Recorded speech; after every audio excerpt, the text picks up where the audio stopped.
no hay duda de ello. Hay una especie de extraño flash rojo delante. También vi matices amarillos en él. Aparece haciendo pequeños movimientos por esta zona. Es más brillante de lo que ha sido. Está viniendo en esta dirección. Definitivamente está viniendo en esta dirección. Ahora tenemos un objeto alrededor de 10 grados dirección sur.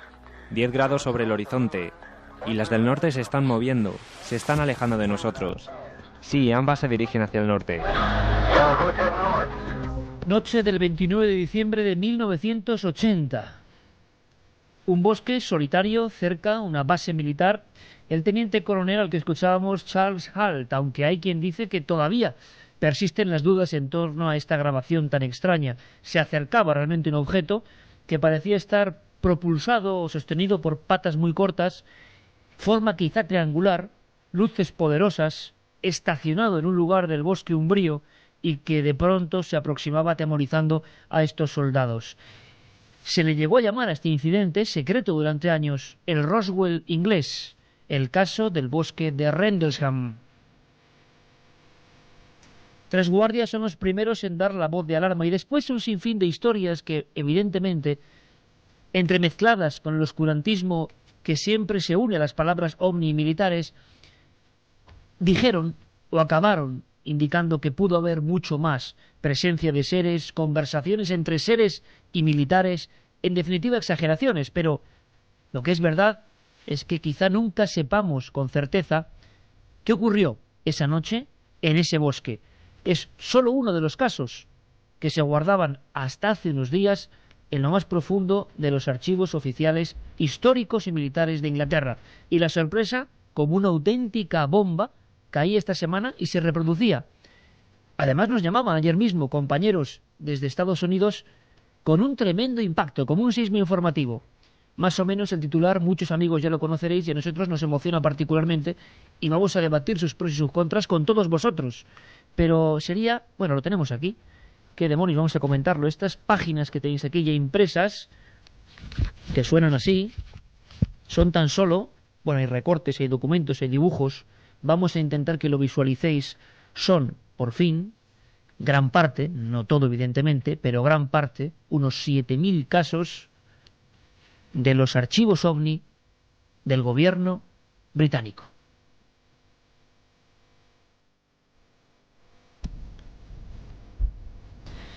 Y desde luego que el tema es como para debatir y profundamente qué hay en esos archivos.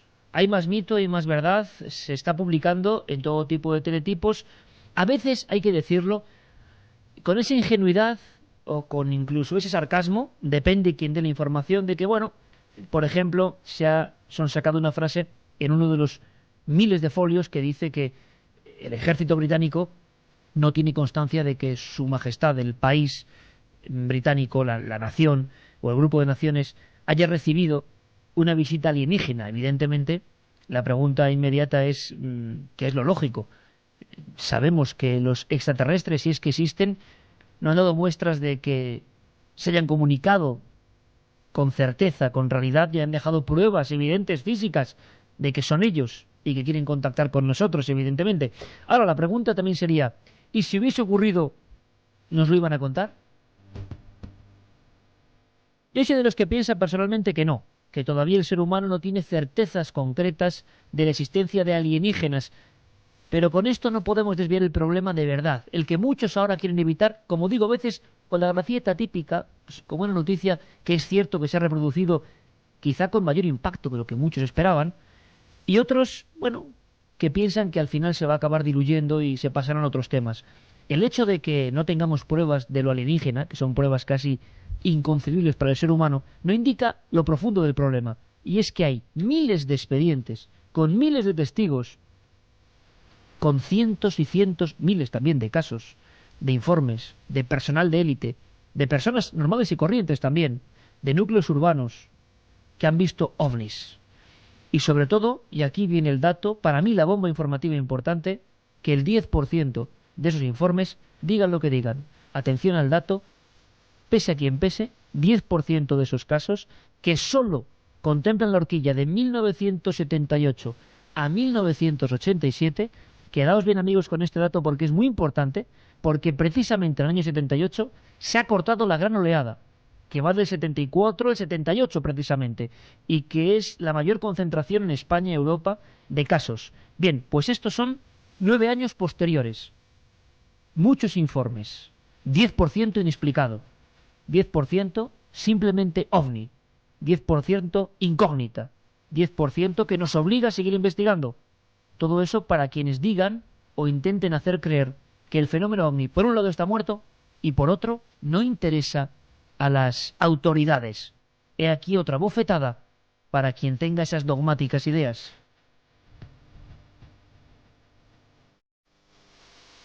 Se habla de muchísimas cosas y vamos a debatirlas.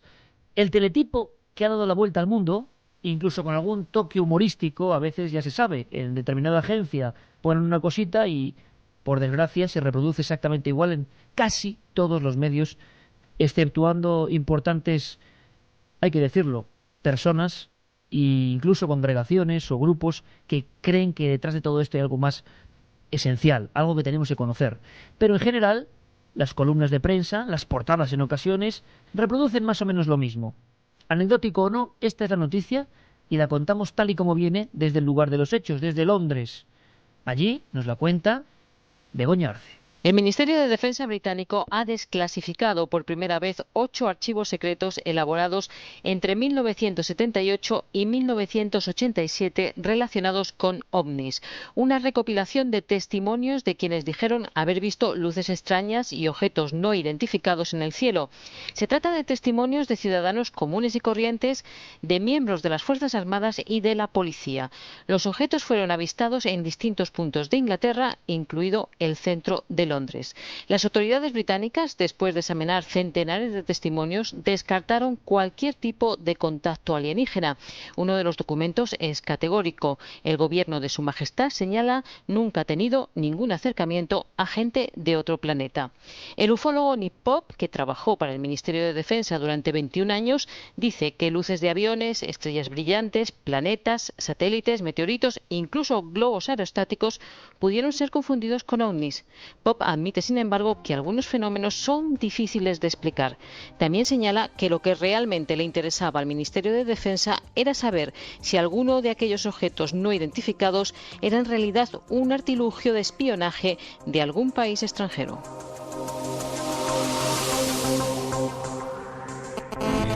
¿Quieres ser comentarista de Milenio 3? SMS al 7640. Milenio, espacio, lo que nos quieras contar. Sabemos que siempre hay alguien al otro lado.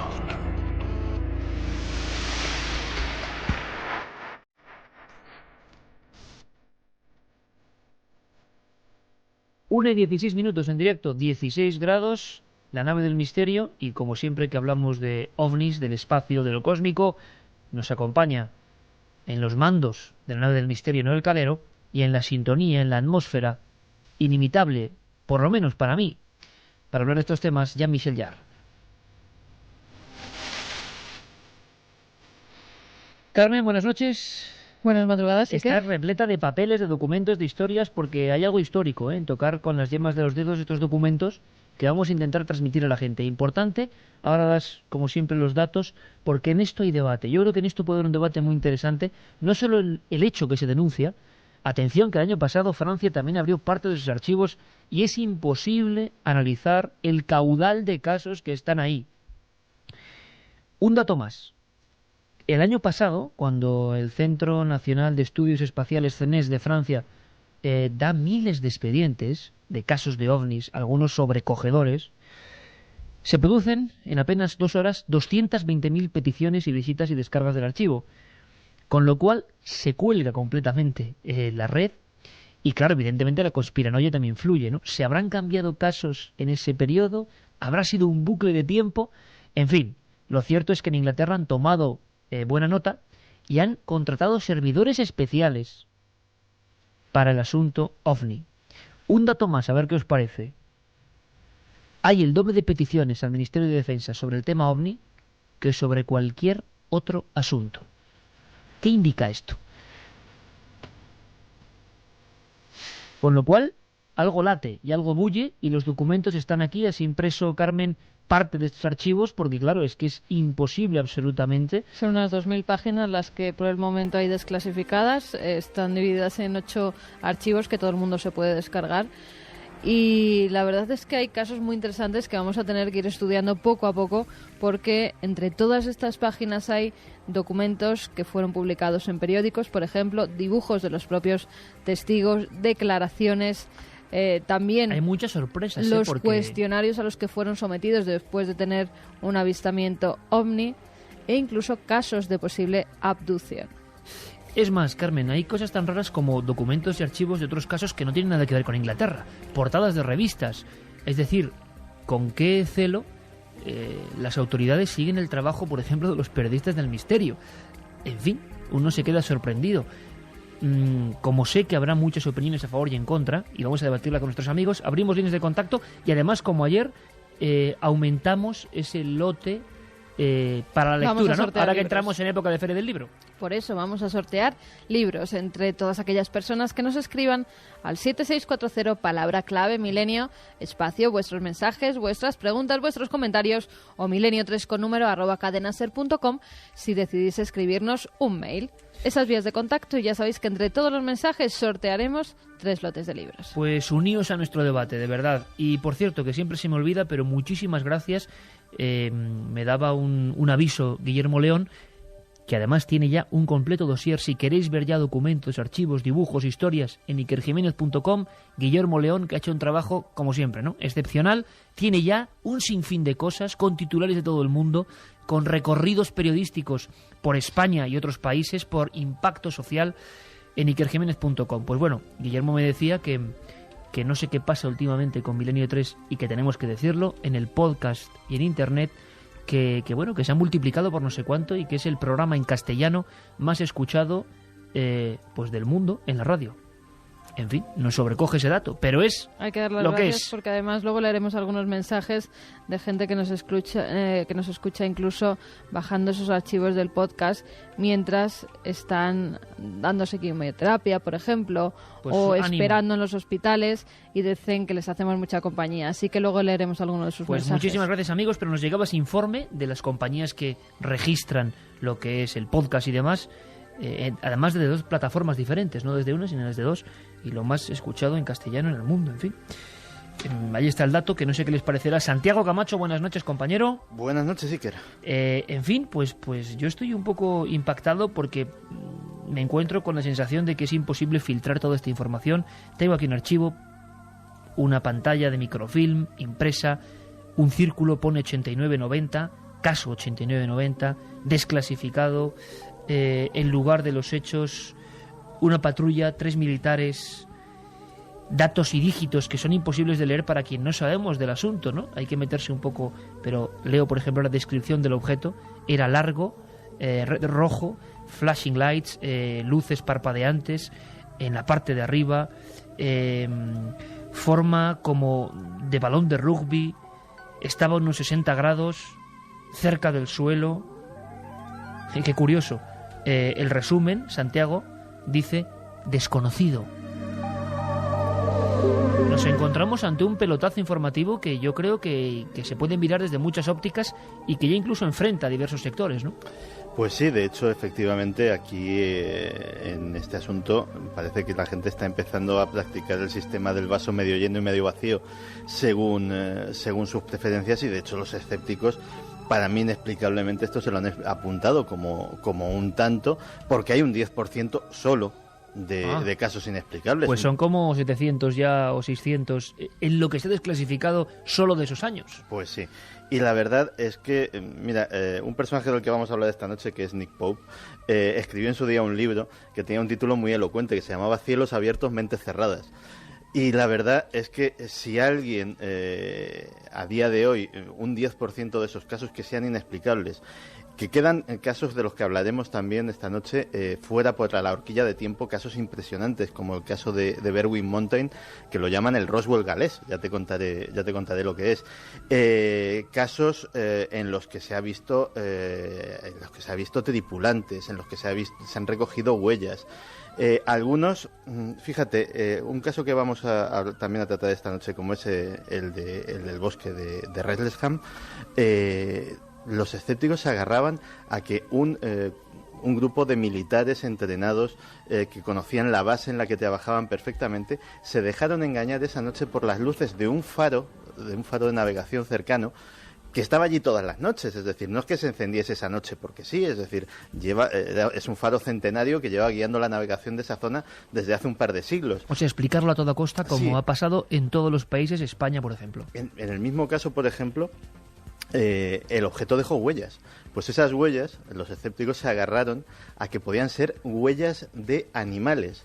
Huellas de animales triangulares, colocadas a distancias equidistantes, formando un triángulo equilátero.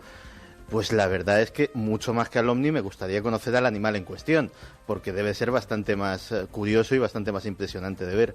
Yo creo que no hay peor ciego que el que no quiere ver, y que casos como estos pues nos lo demuestran a las claras.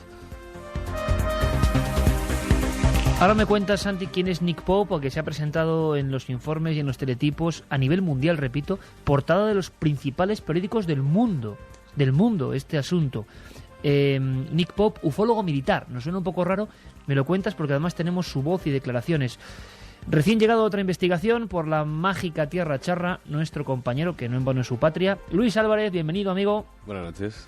Que tú has vivido aquí. En este lugar, no en Salamanca, que también, sino sí, en donde surge todo este caudal informativo, en el Reino Unido, y quizá lo ves de otra forma, ¿no? Pero aparte de que sé que tienes los dientes largos, porque esto es para marcharse de inmediato a ver qué pasa, qué ocurre, de repente, miles de expedientes, el año pasado en Francia, al mismo tiempo, recordamos en estos días una exclusiva tremenda del periodista Juan José Benítez, hablando de, por lo menos, el proceso muy borroso, por no decir otra cosa, y muy sospechoso de intentar condicionar la opinión pública que hubo en España con estos mismos informes, y ahora de repente todo esto a la luz pública. Cuando menos sorprendente, ¿no? Pues me hubiera gustado mucho vivirlo allí, y precisamente para hacer... Porque cuando uno no vive en una ciudad, si vives en Madrid o en España, te enteras de lo que está sucediendo en ese país.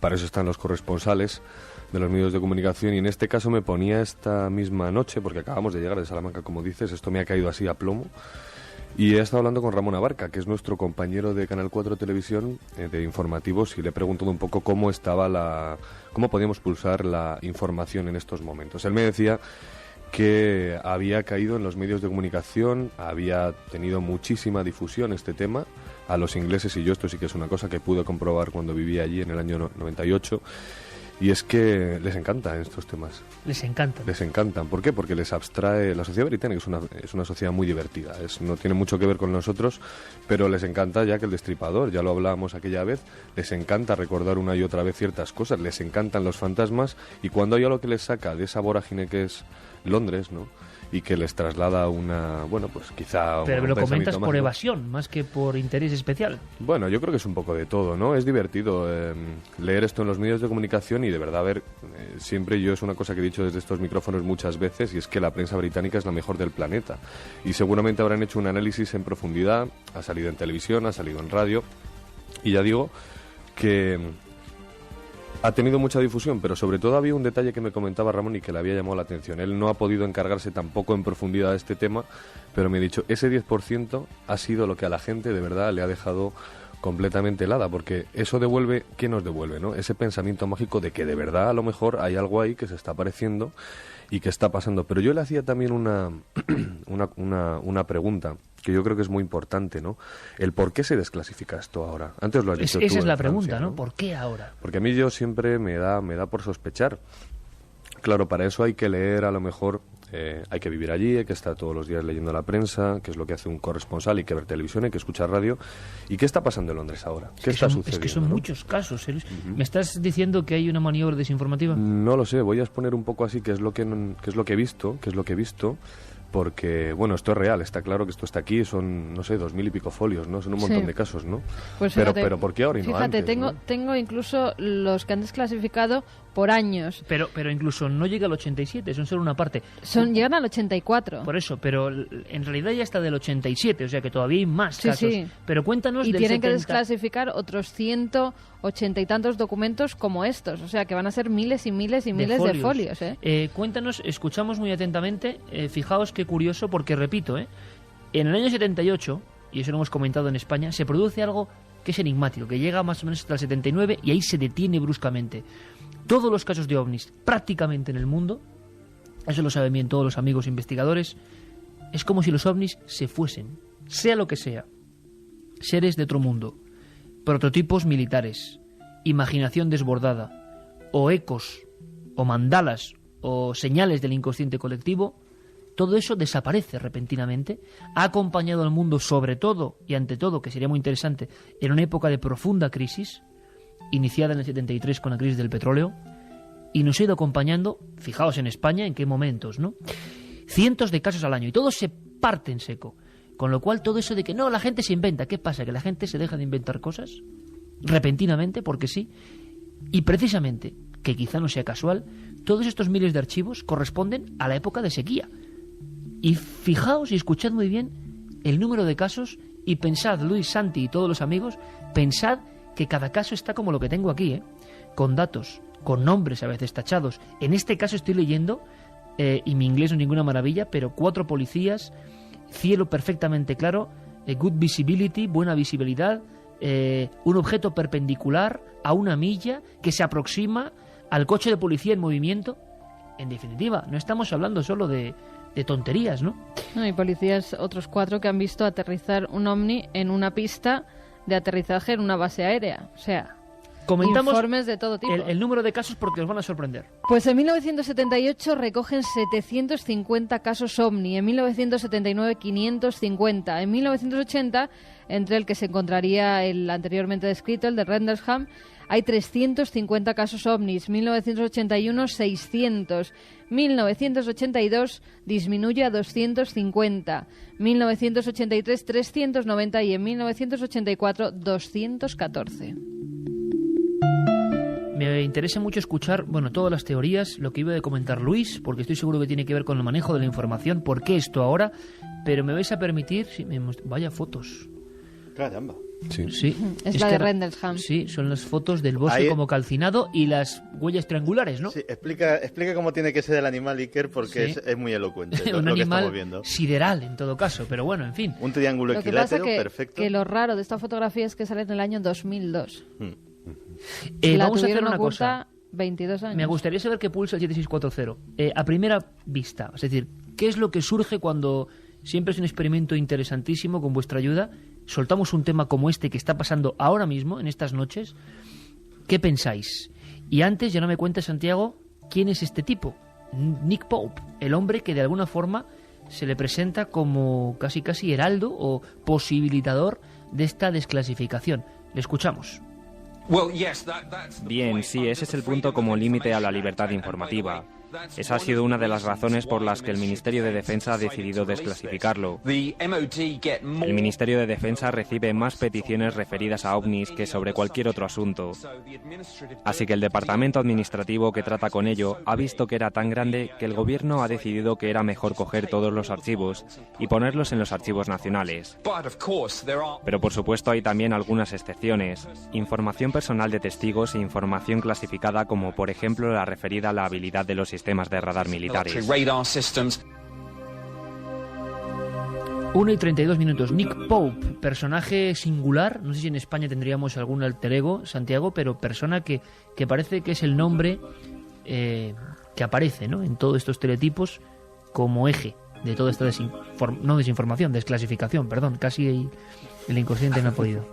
Pues no sé si en España tendríamos algún alter ego, pero en la ficción desde luego lo hay, y es que Nick Pope se le lleva llamando desde hace mucho tiempo el Fox Mulder real o el Fox Mulder británico, porque siempre ha cumplido ese papel ambivalente de alguien que trabaja, en este caso trabajaba, ahora mismo no, trabajaba para el Ministerio de Defensa en un puesto oficial, en un puesto alto. De hecho, durante la Guerra Guerra del Golfo estuvo trabajando en el Centro de Operaciones Conjuntas. Era el encargado de dar briefings de inteligencia, por ejemplo, a los pilotos que salían en misiones de bombardeo. Es decir, estamos hablando no de un señor que de repente lo cogen un ufólogo para que haga una especie de paripé allí, sino un oficial de inteligencia de alto rango, pero que le apasionan estos temas como al Fox Mulder de la ficción.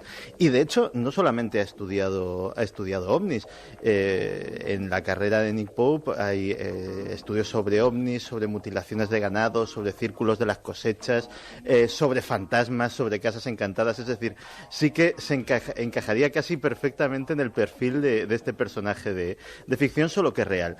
Y el que él sea uno de los promotores de este asunto da ciertas garantías, porque si algo ha caracterizado a Nick Pope, ese título del libro que dábamos antes era muy elocuente con respecto a su personalidad y a lo que él siempre ha mantenido, es que ha sido sanamente escéptico en cuanto a que ha comprobado absolutamente todo, pero siempre ha mantenido que existe un pozo de casos inexplicables, un núcleo duro, como decir, un hardcore de casos inexplicables sobre los que habría que investigar. Es curioso, Santi, Luis, Carmen, que eso del 10%, entre el 5 y el 10, es lo que más o menos las mentes racionales, que no somos dogmáticos en el no, ni tampoco crédulos que en fin, piensan que los hermanos cósmicos están aquí constantemente, más o menos siempre nos han manejado con esas cifras, ¿no? Que de cada 10 casos seguramente, por lo menos lo que yo pienso, se pueden explicar la mayoría y queda un margen inexplicado. Que no inexplicado quiere decir extraterrestre, ni mucho menos. Inexplicado, que es suficientemente misterioso. Pero habría que ver también punto por punto qué desclasificación hacen y cómo explican algunos de esos casos, porque recordemos que en la desclasificación ovni española algunos de los casos más extraños o eran Venus o eran unas chimeneas. ¿Qué piensa la gente, Carmen? Vamos a escuchar muy atentamente, Luis, y ahora me cuentas eso que tú tenías pensado sobre lo popular y la información, y quizá esto corresponda a alguna coordenada todavía más extraña. Pues en el 7640 nos dicen, ¿de verdad creéis que se darían a conocer casos reales de ovnis y se mostrarían así de fáciles? ¿Cuántos habrá? Y no sabremos nunca. ¿No creéis? Se pregunta David desde Petrer. O sea, testimonio inicial que nos cuenta que no se cree nada. Vamos, que por mucho que salgan estos datos, hay algo más, ¿no? Soy José Luis de Sevilla. Esa gente quiere ocultar lo que no son capaces de explicar y lo que saben lo ocultan. Para Santiago, ¿qué sabe del incidente de la base de Holloman, donde supuestamente hubo contacto con alienígenas? Lo preguntaba Miguel desde Alicante, Miguel Ángel. Pues sí se ha dicho, y de hecho una de las cosas que siempre se ha contado sobre esa historia, nunca ha salido a la luz, es que había hasta una filmación. Que había una filmación de de un primer encuentro entre oficiales norteamericanos, en este caso, y criaturas bajadas de un artefacto extraño. El caso en sí es muy discutido y muy discutible porque del asunto de Holloman solo tenemos declaraciones de testigos. Que no es por quitarle mérito, pero no hay pruebas materiales, no tenemos esa filmación, no tenemos huellas, ni siquiera hay ningún tipo de indicio documental en cuanto a que se haya desclasificado algo que apunte en esa dirección. Tan solo en papeles apócrifos del estilo de los de Majestic 12, cuya autenticidad también está discutida, pues se hace referencia a este caso. Uh-huh. También Piedad desde Miranda nos dice, en Rendlesham los soldados perdieron la memoria y con la hipnosis vieron a humanoides. Eso no solamente se cuenta, sino que hay algún libro de algún ufólogo británico en el cual se recogen algunas de esas sesiones. Y sí se habla de un aparato cónico que se lo encuentran durante una patrulla, y efectivamente hay como una especie de seres pequeños, el típico gris que todos tenemos en la mente ahora mismo, pues como maniobrando sobre todo en la cúpula, como si estuvieran arreglando algo. Eso se correspondería a la zona donde, aparte de esas huellas que tenemos en la foto aquí delante, aparte se encontrarán las ramas de todos los árboles de alrededor completamente quebradas y en el suelo, como si efectivamente algo circular hubiera estado posado en ese Y pequeño... un algunas libro muy marcas- famoso, ¿no? Sky Crash, ¿no? Sí, Sky Crash hay de varios. Jim Rendels. Ese es muy bueno, y hay otro menos conocido pero muy extenso, es muy árido de leer, que se llama Left on Westgate, dejado en la puerta oeste, porque efectivamente fue más o menos en esa zona de la base donde se encontró. Es un libro gordísimo, lleno de documentación, muy árido de leer, pero que tiene mucha información. Además hay mucha documentación sobre el caso, incluso con fotografías, los árboles quemados, las huellas, las quemaduras que dejó esa especie de aparato que aterrizó, e incluso los informes policiales que se hicieron en años posteriores, como en 1983, y que dan buena cuenta de lo que vieron algunos de los policías. Vamos también con más mensajes. Fíjate, esto me resulta curioso porque lo apuntan varias personas, entre ellas Verónica desde Zaragoza, que nos dice: buenas noches, ¿por qué creéis que justo en este momento de crisis global se empiezan a desclasificar documentos OVNI? ¿Os parece casual? Y también nos dicen: tal vez interesa relanzar el tema OVNI ante la nueva crisis económica. Qué interesantes mensajes los dos, porque están adivinando, profetizando. Bueno, si hay algo de lujo en este programa, aparte de nuestros compañeros, es evidentemente el 7640 y la gente, y el correo electrónico. Qué precisión, ¿no? Adivinan nuestra, no pensamiento, pero estábamos aquí hablando de eso, ¿no? ¿Por qué en este momento diferentes gobiernos empiezan a desclasificar archivos? En este instante tampoco sabemos bien por qué. Y Luis tenía pendiente una posible, no explicación, sino teoría, ¿no?, al respecto. Yo creo que ahí le ha dado. Nuestra compañera de Zaragoza ha contado algo importante, pero podríamos hacer un ejercicio de ir desde lo más pequeño, es decir, de qué es lo que está pasando ahora mismo en Inglaterra a nivel informativo o a nivel interno, para luego ir a lo más general, que es esa crisis global que es evidente que está teniendo lugar, crisis sobre todo energética, es evidente, ¿vale? ¿Qué está pasando ahora mismo en Londres? Pues, por ejemplo, el otro día se recordaban unas imágenes de la mujer del primer ministro, de Gordon Brown, que iba con con unos papeles desclasificados bajo del brazo, y fijaos que, pues qué metedura de pata, y es que lo reproducían todos los medios en portada, y es que apareció una frase en la que decía que se preveía en los próximos meses que el precio de la vivienda iba a desplomarse un 10%. Bueno, eso sería por una parte. El Partido Laborista también está sufriendo bastantes ataques. Gordon Brown está en uno de sus momentos más bajos de popularidad, ha habido un montón de contradicciones, tiene muchos problemas, pero fijaos, la guerra de Irak no es un problema ahora mismo. Es decir, yo no interpreto que esto haya salido a la luz por la guerra de Irak, porque precisamente a Gordon Brown no le echan demasiado en cara todo esto. Ya se marchó Tony Blair hace tiempo y los problemas ahora mismo son otros. Pero creo que cabe que lo más importante quizás sea la crisis económica, que por ahí es por donde empieza el fin de todas las cosas, ¿no? Como ocurrió, fíjate, curioso, hemos hecho un paralelismo casi inconsciente con la gran época dorada de los ovnis. Se inicia con la mayor crisis desde el 29, digamos, ¿no?, que es la de la crisis del petróleo, principios de los 70, y dura toda esa expectación ovni.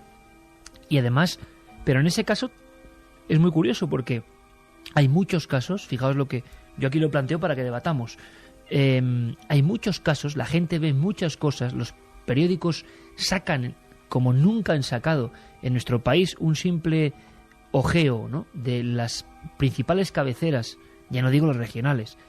Es, me atrevería a decir, raro el día, fijaos lo que os digo, raro el día entre marzo de 1974 y diciembre de 1979, fijaos qué horquilla más amplia, raro el día que no hay noticia ovni en estos informes periodísticos, ¿no?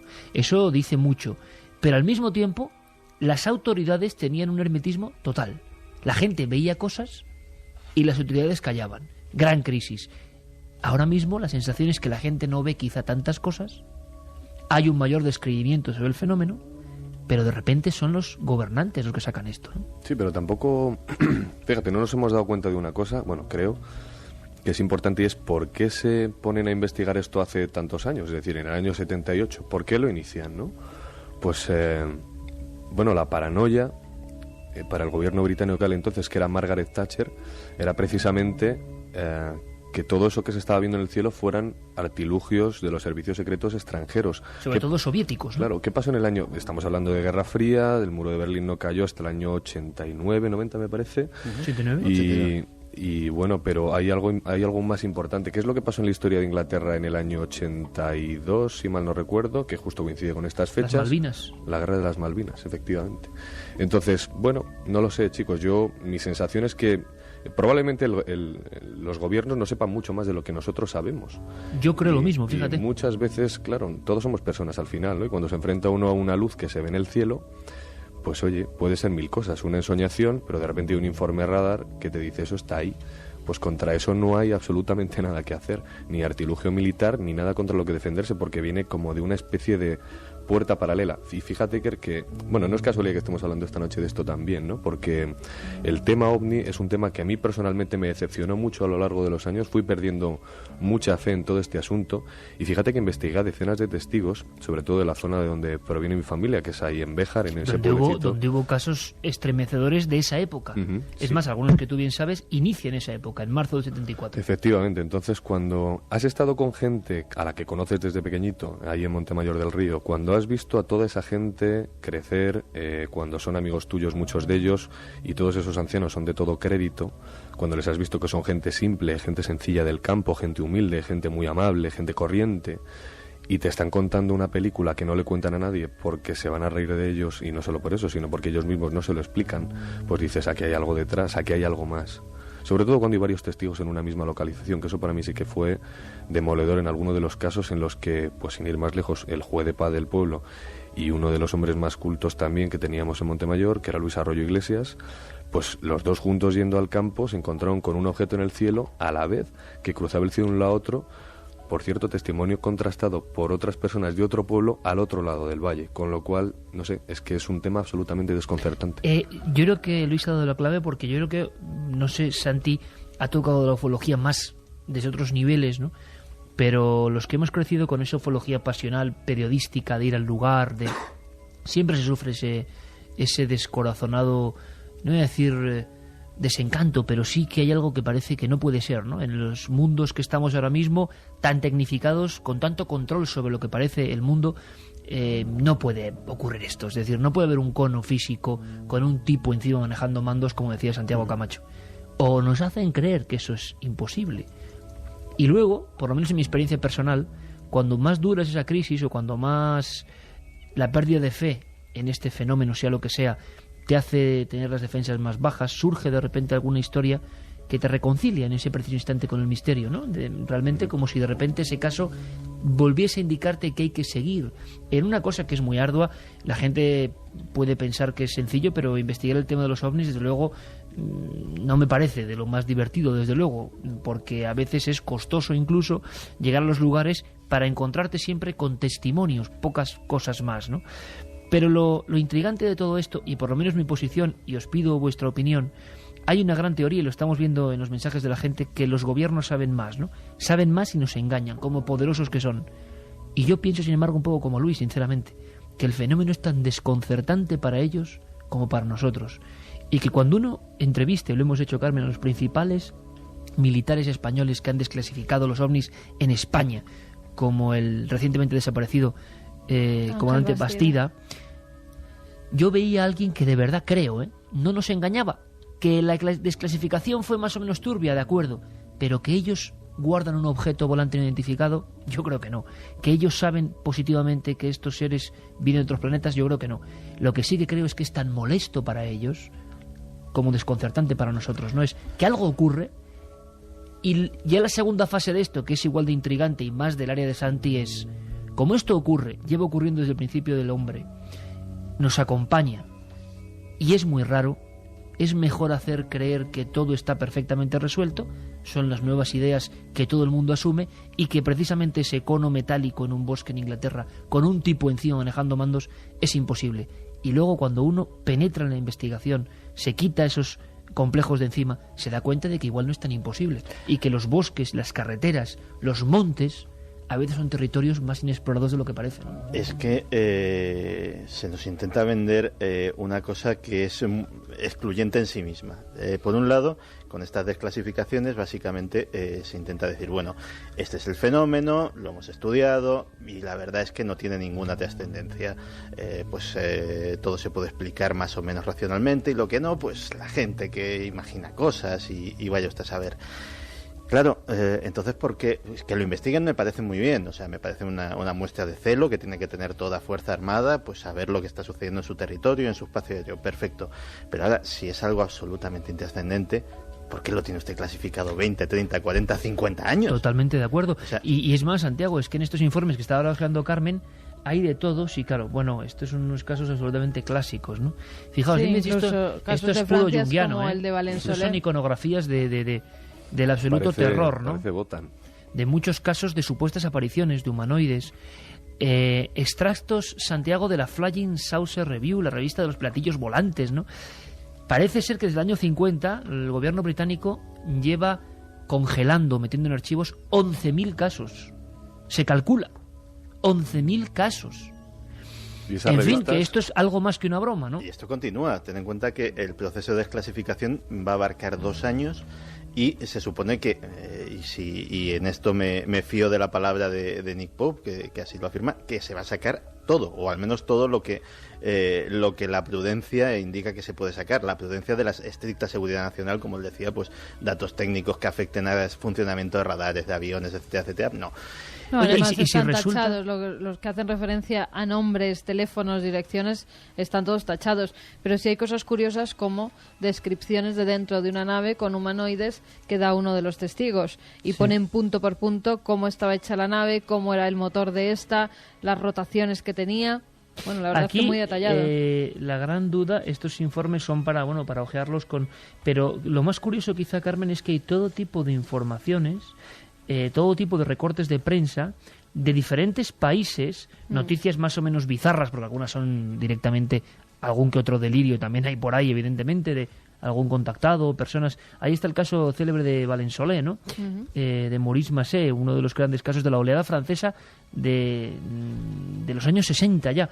Vamos a ver, la gran pregunta es si esto es una broma, si esto se nos ha vendido durante los últimos 30, 40 años que es una tontería digna de los tontos. Es más, recuerdo algún titular muy interesante en España de solo los tontos ven ovnis o cosas de ese tipo, ¿no? Caramba, es como insultar a tantos militares, comandantes, arquitectos, científicos de verdad, ingenieros que han visto estos objetos, ¿no? Bueno, hasta ahora ya hay incluso miembros de la Iglesia y luego comentaremos lo que piensa el Vaticano Sí, de los que además seres hay una gran extraterrestres. discusión, ¿eh? En la Iglesia ahora mismo, si esto, por si faltaban pocas cosas, la Iglesia se ha pronunciado y ahora vais a ver todas las repercusiones de la gran polémica. Pero la sensación, compañeros, Santi y Luis, da la sensación de que si esto es una tontería y siempre lo ha sido, ¿por qué todos estos miles de expedientes perfectamente hilvanados, organizados, filtrados, nombres, datos, cifras? Resulta que sí les interesaba. Bueno, yo soy un tipo esencialmente optimista. Luis ha dado una explicación muy racional y perfectamente posible de una de las razones de esta desclasificación.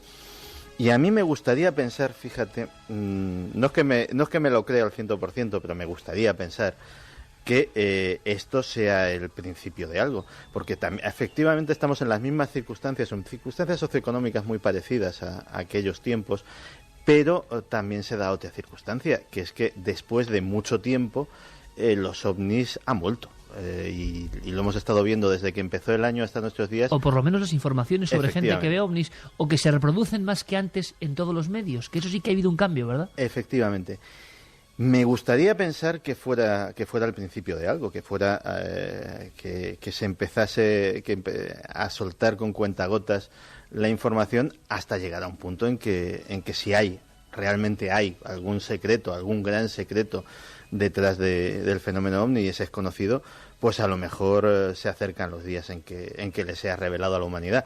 Insisto que es un ejercicio de buena voluntad, no me lo creo al 100%, pero es lo que me gustaría. Yo es que lo que creo es que el pensar. secreto es eso, un secreto como para todo el mundo.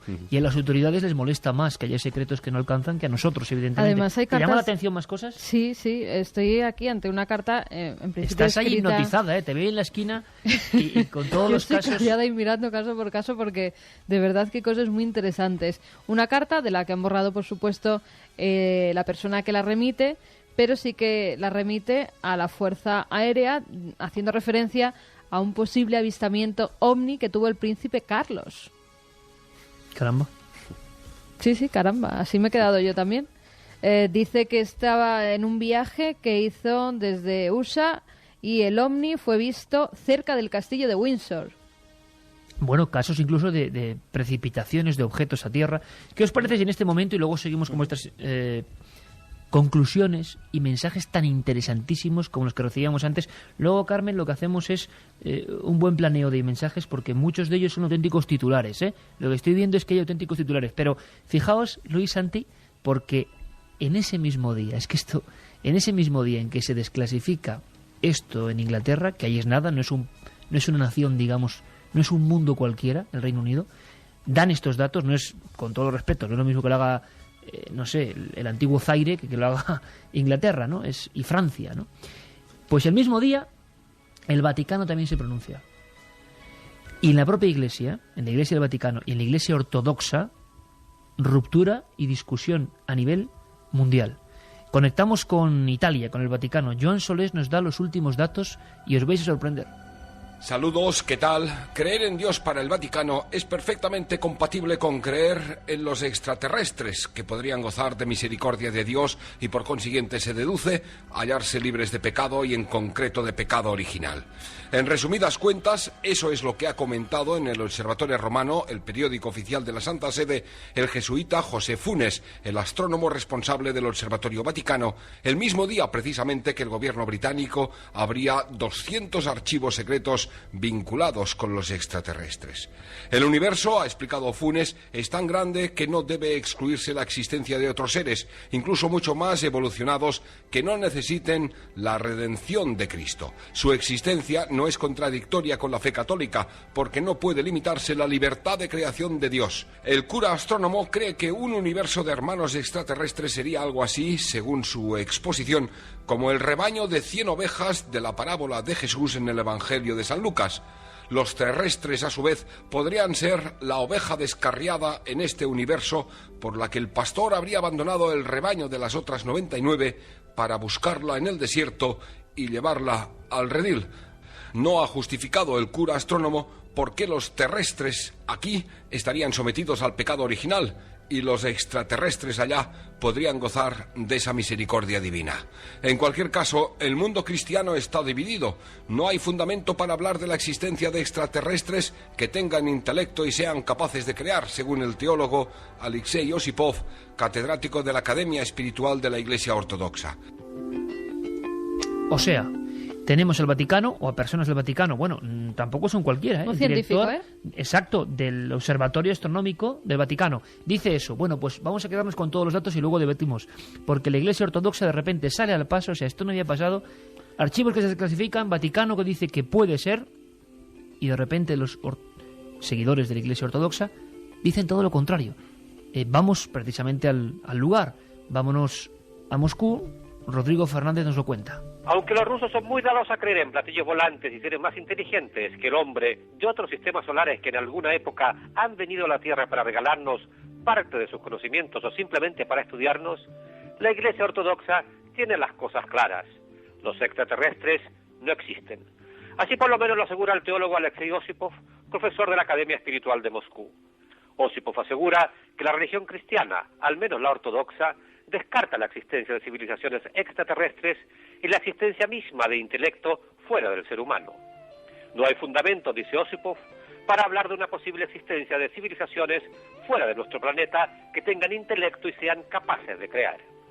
Estas declaraciones el teólogo ruso las hizo en respuesta a las del director del Observatorio de Astronomía del Vaticano, José Gabriel Funes.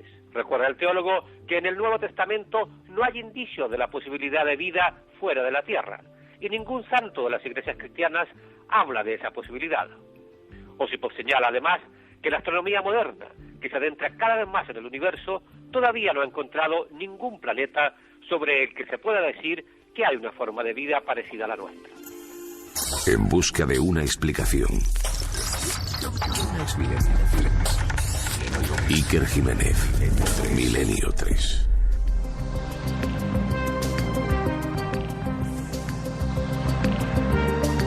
O sea que la Iglesia también quiere participar de esta desclasificación de informes y se monta una gran polémica. Curioso cuando menos, ¿no, compañeros? Y curioso que sea ahora, porque es que tampoco estamos hablando de noticia nueva. Hace muchos años, el anterior director del Observatorio Vaticano, George Coyne, se pronunció corría el año 92, se pronunció... Y con polémica también, Sí, ¿no? sí, y se pronunció en el mismo sentido, diciendo que efectivamente para la teología de la Iglesia católica, el acto de salvación de Jesús servía para todos los seres inteligentes del universo descubiertos o por descubrir. De hecho, ponía un ejemplo bastante curioso. Decía, básicamente, cuando Colón descubre América, aquello que se encontró eran extraterrestres para la época. Eran seres que no habían tenido ningún contacto con el mensaje de Jesucristo, que no habían tenido ningún contacto con la religión católica, pero se les podía si aceptaban el mensaje de Jesús, se les podía considerar como salvados, puesto que ese acto serviría para ellos. Pues esa doctrina la aplicaría para presuntos seres extraterrestres la Iglesia Católica. Lo cual quiere decir que en el cristianismo no hay una unificación, porque conocemos estas dos vertientes. Pero es que hay múltiples, por ejemplo, iglesias evangélicas, iglesias protestantes. En Estados Unidos yo he oído a predicadores pronunciarse sobre el tema diciendo que no ya extraterrestres, que son directamente criaturas de Satán. Satán, sí, hay una unión muy próxima, ¿no?, para los evangélicos entre lo extraterrestre como hecho real, pero como enviados del demonio, del diablo. Efectivamente, con lo cual, digamos que cada obediencia cristiana tiene su propia doctrina al respecto. Pero efectivamente, eso, 20 años después de que se empiece a oír hablar, vuelva a salir este tema, no sé, tiene un significado que se me escapa, pero que seguro que lo hay. Pues sería interesante saber qué dicen nuestros amigos. Vamos a hacerlo. Lo que es observarles y escucharles, sobre todo porque hay muchísima información concentrada ante este primer impacto. Pero no va a ser lo único que contemos esta noche, evidentemente. Una noticia de este tipo, de este calibre, la más importante en el tema del misterio y el Reino Unido en los últimos años, sin duda alguna, merece toda nuestra atención y vuestro posicionamiento. Pero también a la vuelta vamos a hablar de algunos casos realmente terroríficos, que han ocurrido en algunas partes del mundo, de un extraño juego mortal, con toda la cautela, tenemos que decir esto, que parece que ha dejado víctimas en Barcelona, y un sinfín de historias curiosísimas, más incluso sobrecogedoras que el tema OVNI, que a fin de cuentas sigue ahí, como un enorme reto del que queremos saber vuestra opinión.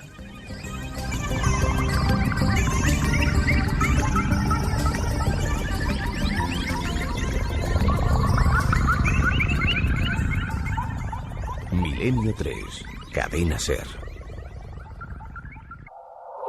Milenio 3, Cadena Ser.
Pero claro, ahora ocurre que ¿qué hubiera pasado si el informe Cometa sale ahora?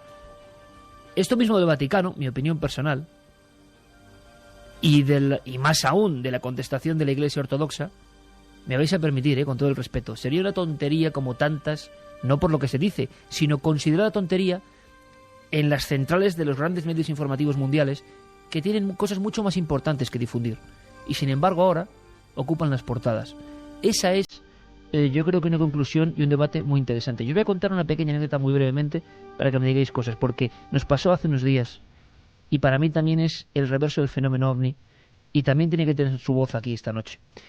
Íbamos por la Feria del Libro Antiguo de Recoletos y nos encontramos con una mujer de frente.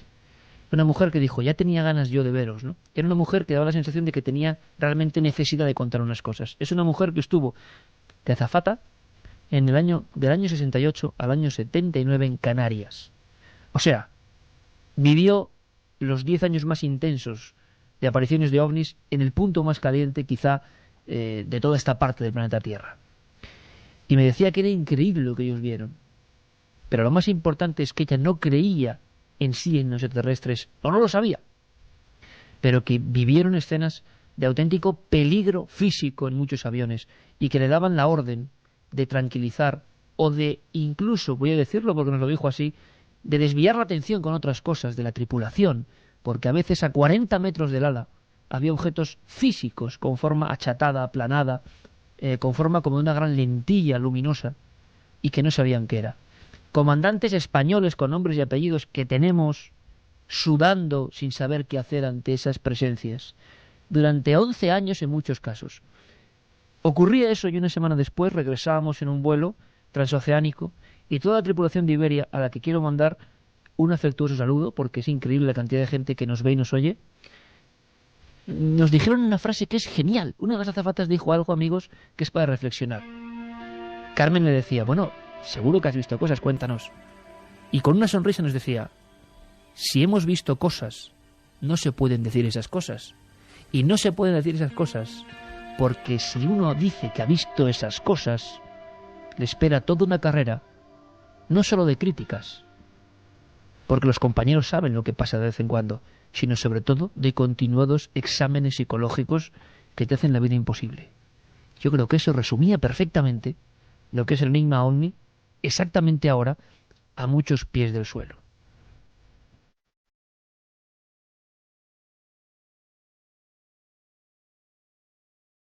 Así nos lo contaban. Y es una realidad, ¿no, Luis? Bueno, ahí está, ¿no? Ahí está, pero ¿y si resultara que al final todo esto... Bueno, sé que te vas a reír porque al final acaba apareciendo siempre y es Jung, ¿no? ¿Cómo no?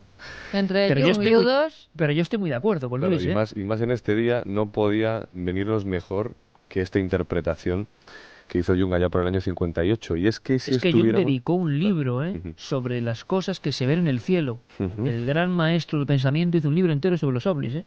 Y es que ¿y si estuviéramos ante el nacimiento de un mito? Porque eso es lo que exactamente él propone en ese libro y así es como se titula, ¿no? La clave de todo esto quizá es que él se da cuenta e interpreta lo siguiente. Yo creo que es una cosa, lo he leído además esta tarde en ese libro, me parece súper gráfico para que todo el mundo lo pueda entender. Él reconoce que en los años antes de la Segunda Guerra Mundial había un montón de pacientes, y además esto iba cada vez a más, un montón de pacientes suyos, y su historia clínica así lo atestigua, que afirmaban que soñaban con Odín, con Wotan.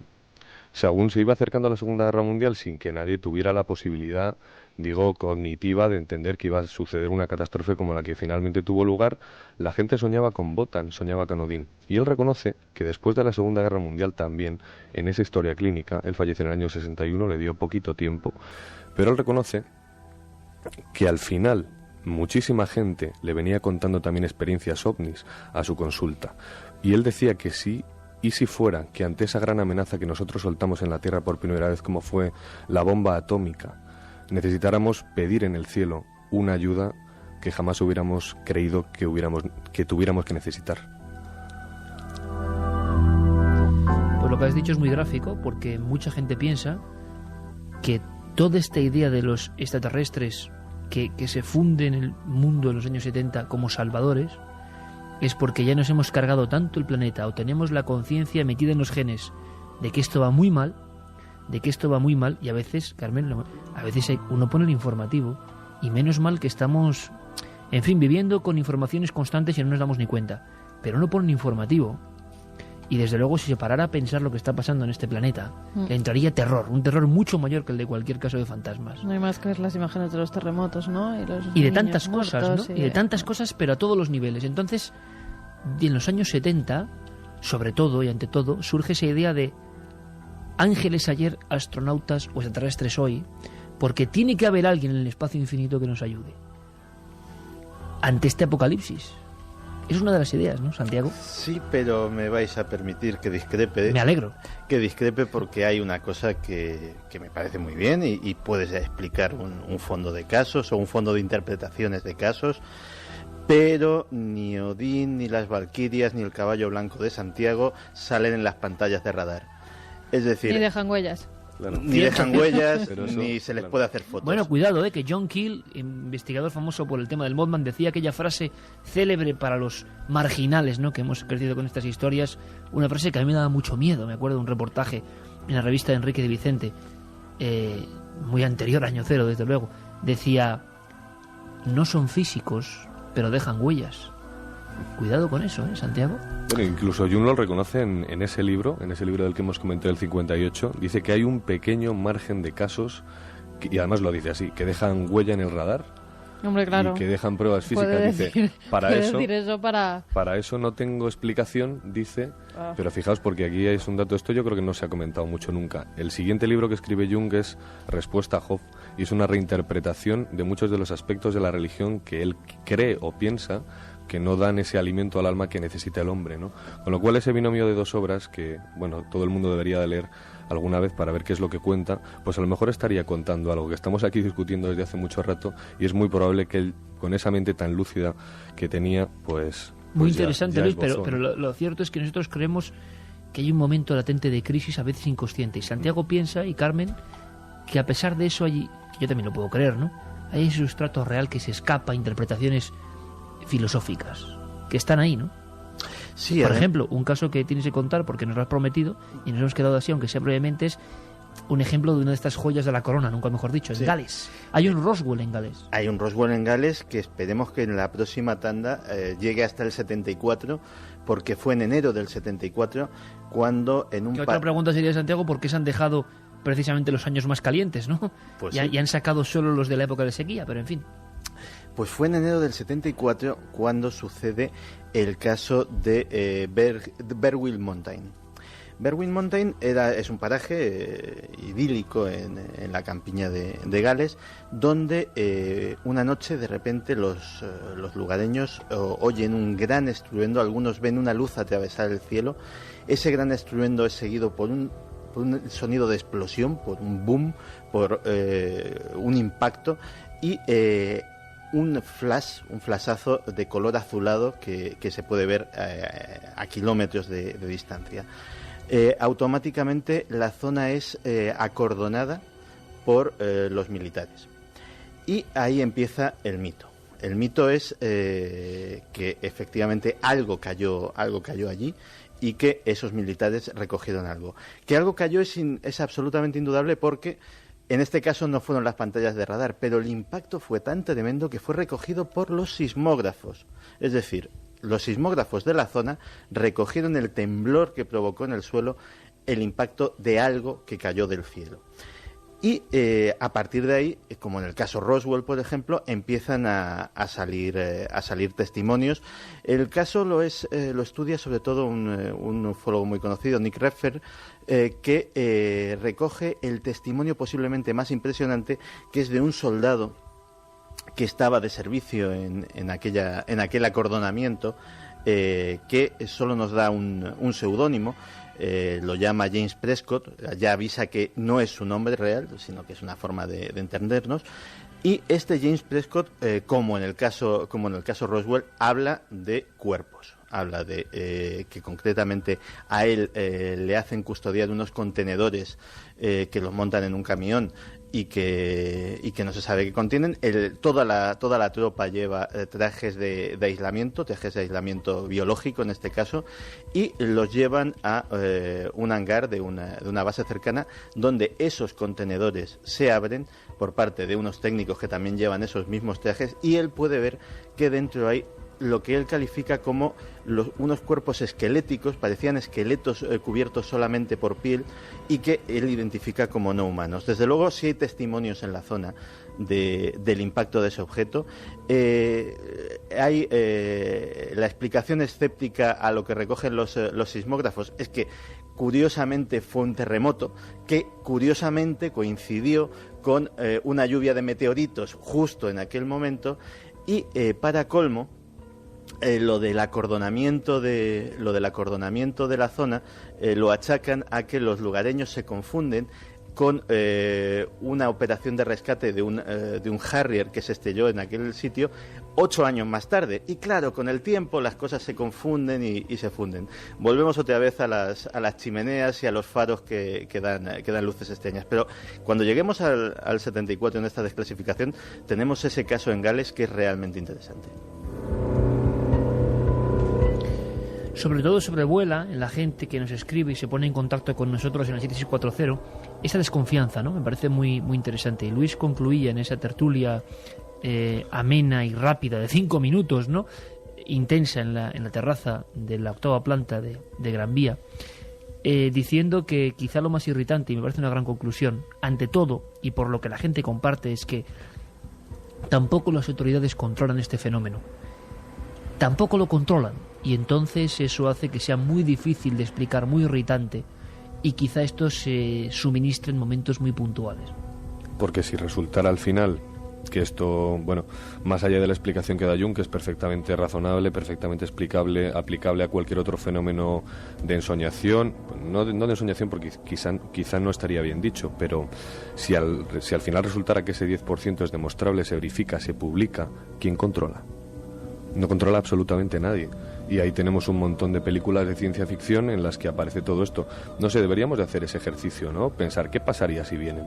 ¿Qué pasaría si hay alguien ahí? Yo personalmente creo que no.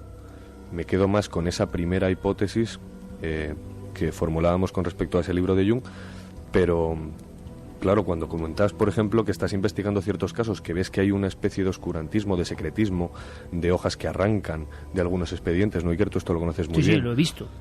Y bueno, pues ves que hay un interés muy fuerte porque esto no salga a la luz, lo que al final significa es que ellos saben que no controlan.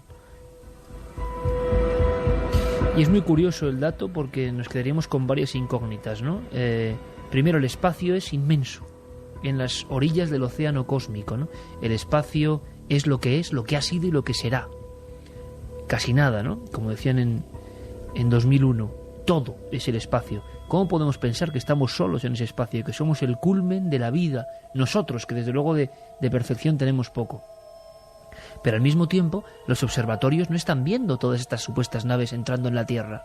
Luego uno se informa y es que tampoco es tan fácil. Claro, es que luego tampoco es tan fácil observar. Y la idea es que, ¿y cómo un camionero de Salamanca, en el año 74, por poner un caso arquetípico, se encuentra unos objetos macizos con patas en mitad de la carretera y unos seres que le esperan? Uno piensa objetivamente con la mentalidad del año 2008, que no es la del 74. Es imposible, porque ahora tenemos sistemas que resulta que escanean todo y nos vigilan. Pero caramba, igual es que no es así. Igual es que todo esto no está tan vigilado y todavía hay muchas zonas umbrías, ¿no? Última hora, que no deja de ser casual, o no, comunicado que tiene que ver con los ovnis o con presencia extraterrestre por parte de astronautas.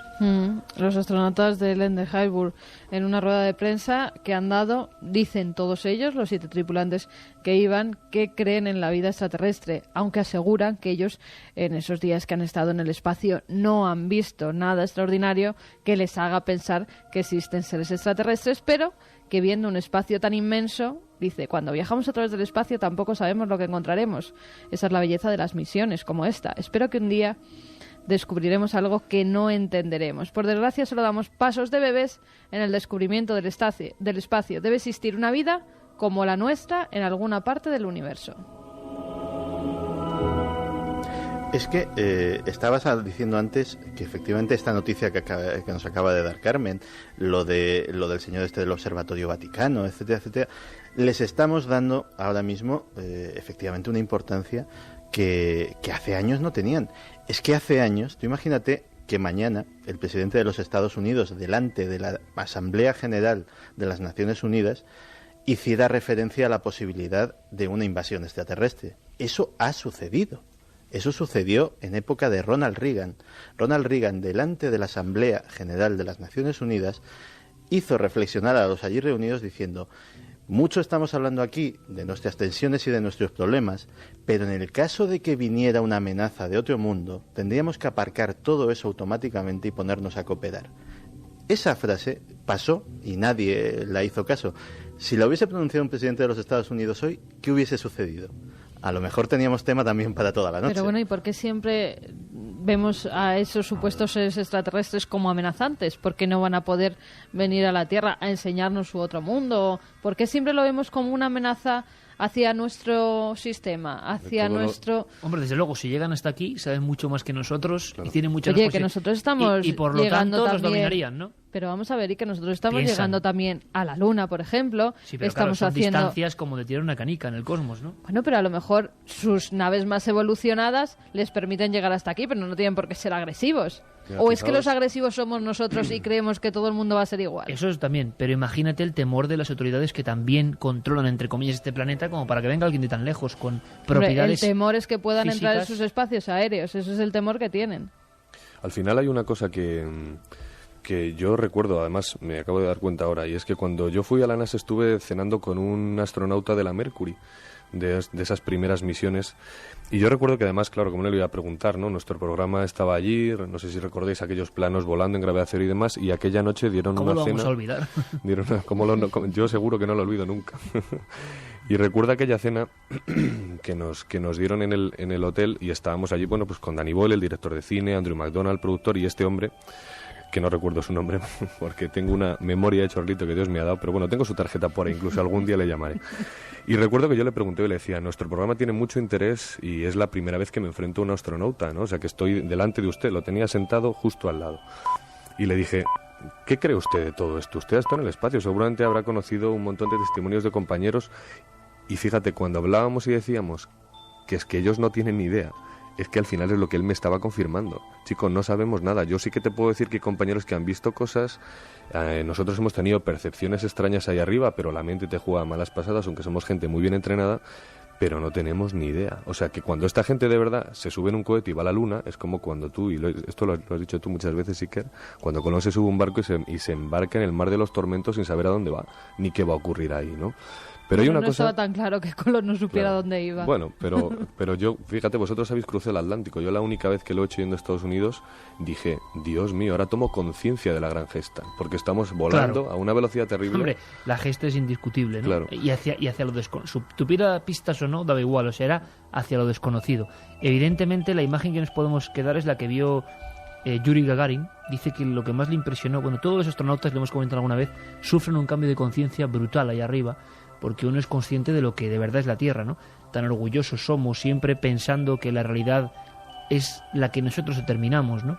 Que todo lo controlamos. No hay más que ver un poco la historia del ser humano para darse cuenta cuánto ridículo se ha hecho pensando que tenía la verdad, una verdad que luego no era esa. Pero, mientras tanto, mucha gente sufrió, ¿no? La dictadura de esos pensamientos, como ahora ocurre también, ¿no? La dictadura de lo políticamente correcto, la dictadura de los que creen que todo está descubierto, por ejemplo. Bueno, pues gente como Gagarin o como Cernan describían la Tierra eso, ¿no? Como un punto azul pálido en mitad de la nada, y que entonces uno era muy consciente de lo que realmente es el ser humano, ¿no? Una mota de nada en mitad de la inmensidad. Claro, pensar que somos nosotros los que tenemos el gordo de la lotería de los trillones de números y que no hay nadie más. Ahora, si hay alguien más, ¿por qué tarda tanto, ¿no? En manifestarse? También sería la pregunta, ¿no? Pues yo creo que un poco la respuesta, porque antes habéis dicho, y Carmen ponía sobre la mesa una cosa que todos deberíamos de pensar: ¿y si vinieran, no? ¿Y si no fueran malos? ¿Y si no hicieran nada, no?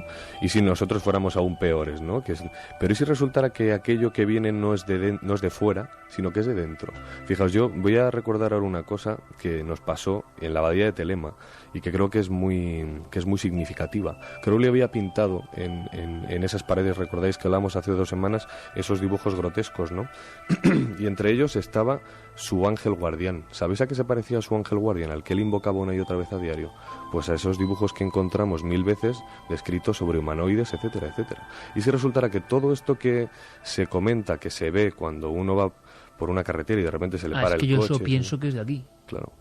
Pero de dentro de la cabeza. Yo pienso que están junto a nosotros desde el principio del tiempo. Es que el gran temor no es a que sean malos o a que sean buenos. El gran temor es que el contacto con una civilización extraterrestre, fuera como fuese, sobre todo si es y como debería ser tecnológicamente y culturalmente superior a nosotros, supondría posiblemente el fin de la civilización humana tal y como la conocemos. Por lógica. No de la especie humana, posiblemente haríamos otras cosas y tendríamos otros valores y otros planteamientos.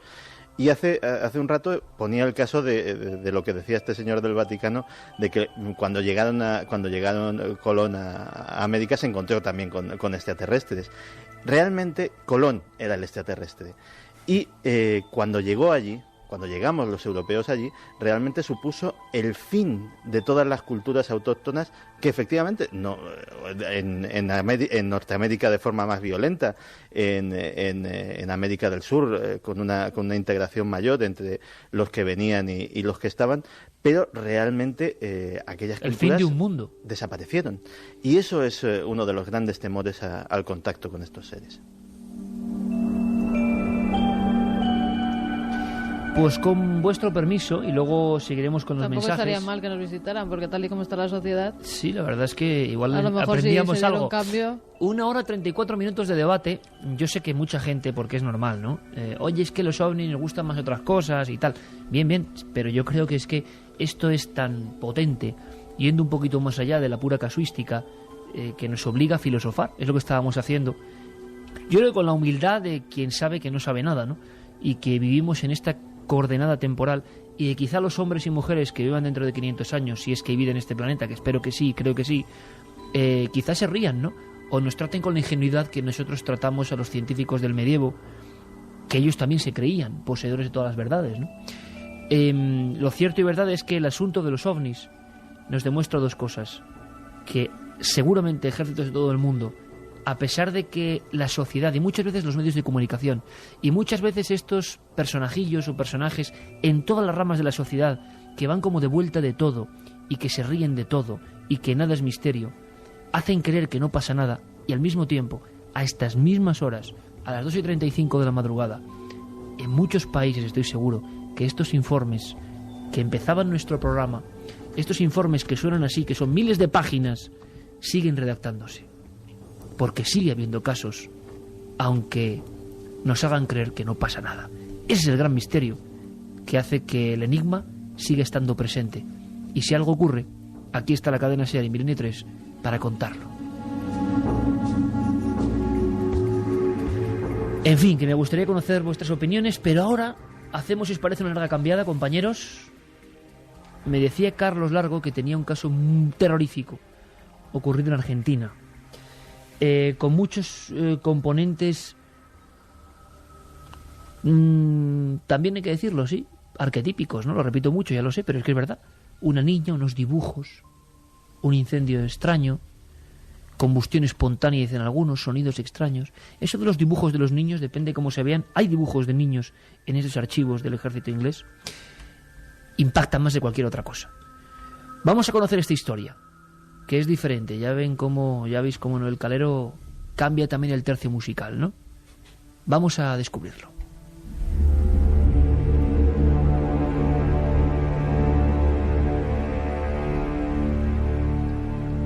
En los últimos meses, Argentina ha sido noticia por la aparición de diversos casos paranormales que han alertado a la opinión pública. Ovnis, meteoritos y fantasmas han copado las portadas de periódicos locales y nacionales, demostrando la incidencia que tienen este tipo de fenómenos sobre este país sudamericano. En esta ocasión, las informaciones apuntan a la localidad argentina de Chimbas, en la provincia de San Juan. Allí, el pasado fin de semana, una casa familiar fue víctima de un misterioso incendio del que aún se desconocen las causas. Mónica Martín, periodista del diario de Cuyo, nos lo cuenta. Los primeros incendios se produjeron El sábado pasado, tipo 10 de la mañana, la familia estaba desayunando y en una de las habitaciones empezaron los focos de incendio. No fue un solo incendio ni en un solo lugar, y pequeños focos de incendios. No es que se tomó fuego todo el mueble, sino que eran sectores. Incendios que afectaron a muebles y colchones específicos, y que en diferentes días, pero a horas idénticas, alertaron a sus inquilinos ante la inexistencia de pruebas que hubiesen podido generar los focos de incendio. Lo que llamó la atención es que en esas habitaciones no había nadie, no había problemas eléctricos, no habían velas, no había una causa aparente para que se iniciaran estos focos de incendio. Pero ya cuando empezaron a oler el humo, bueno, eso es lo que más los extrañó. Los ruidos los asustaron, pero no entraron en la habitación inmediatamente. Sí se animaron a entrar cuando, bueno, el humo empezó a invadir toda la parte de la cocina, a salir de la habitación.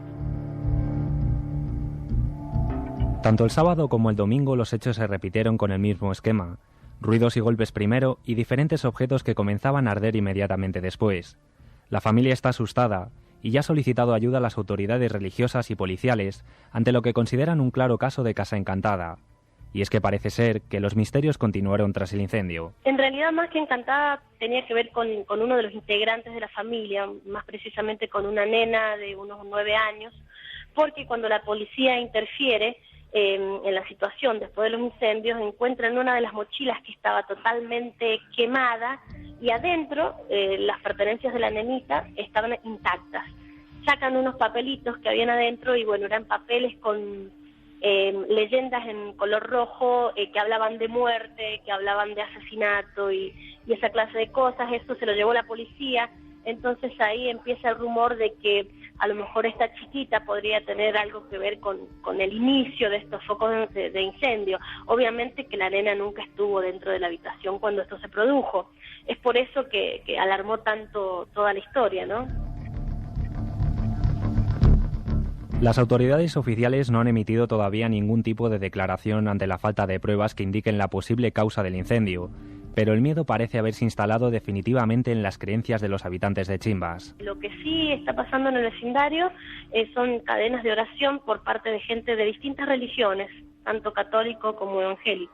Hay mucha conmoción, inclusive la familia se ha tenido que ir de la casa. Están durmiendo los vecinos, no quieren volver obviamente, sacaron todos los muebles a la calle y bueno, desde entonces tampoco se ha vuelto a producir ninguna situación similar.